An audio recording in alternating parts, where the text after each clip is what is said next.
Yadda za ka rufe notifications wato sakonnin sanarwa akan wayarka ta Android domin rage shan data wato da kuma caji.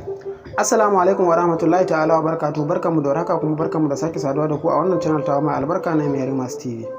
So idan har yau ne ziyartar ka wannan tashan amma baka yi min subscribe ba, zan so da ka daure ka danna mini kalmar subscribe sannan ka danna alamar ƙararrawar sanarwa domin sanar da kai sabbin videos na a duk lokacin da na daura. Nagode.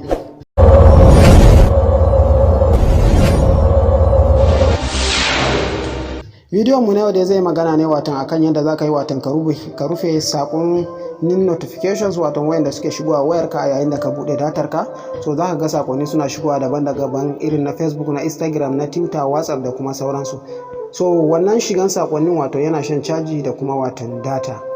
So kai da kanka ma wani lokacin baka bukatan shigan su, don wani lokacin za ka iya barin wayanka watan a online kamar irin akan WhatsApp. So amma kuma baka bukatar notifications na wayan su wato su shigo. So shi ma akwai yanda zaka yi ka rufe koda duka, sannan akwai yanda zaka yi wato ka rufe koda kwaya ɗaya ne.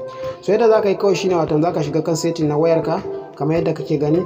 Kana shiga kan setting na wayarka kawai yadda zaka yi kawai sai ka zo nan wajen application and notifications. Wasu zaka ga kawai notifications din ne, wasu kuma zaka ga application and notifications an hada gaba daya. So kana zuwa sai ka taba wajen, kana taba kamar yadda kake gani. So wato ga su nan anan zaka ga notifications a nan wajen, wato notifications sai ka taba. Kana taba notification kamar yadda kake gani wato kawai sai ka gangaro nan wajen. Wato kana saukowa zaka zo nan wajen inda wato aka sa. So kana zuwa nan wajen kamar yadda ke gani, ka gani wato wannan duk notifications sun a bude suke. So duk suna aiki, sako zai iya shigowa kamar yadda kake gani ga su nan. So in kwaya ɗaya ne kake so ka rufe daga ciki, yanzu misali wannan GB WhatsApp din wato bana so notifications ya shigo, notifications su dinga shigowa akan wannan GB WhatsApp, amma sauran kuma na su shigo, to zan iya rufe iya wannan kamar yadda kake gani. So na rufe yanzu, babu wani notification da zai iya shigowa, ba wani sakon da zai iya shigowa in dai ta bangaren GB WhatsApp ne wato har sai na bashi dama, har sai na shiga wato kan application din. So in kuma kana so ne wato ka rufe baki ɗaya, kawai hanyar da zaka bi shine zaka taba kamar nan wajen kaga see all kamar yadda kake gani. So yana bude maka haka ga sunan dai daban-daban, zaka iya rufe duk wanda kake so. So in kana buƙatar rufewa gaba ɗaya sai ka zo ka taba nan wajen, wato sai ka taba nan wajen wato most recent, wato sai ka taba nan wajen kamar yadda kake gani most recent nan.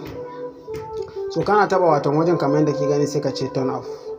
Kana turn off, yanzu ka rufe su gaba daya, babu wani sakon da zai shigo ko da ka rufe datan ka. So in kuma kana bukatan wato rufe ɗaya ne wato zaka ka bude su, wato idan ka bude su in ya so wato sai ka rufe wanda kake so kamar haka, sai ka zabi wanda kake so ka rufe.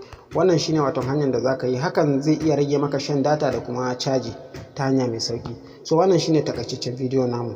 A daure a taba mana like, sannan a yi min share, sannan a danna mana kalmar ta subscribe, sannan kada a manta da alamar ta karawa domin sanar da kai sabon videos na a duk lokacin da na daura. Nagode, mu huta lafiya, sai mu haɗu a bidiyo na gaba.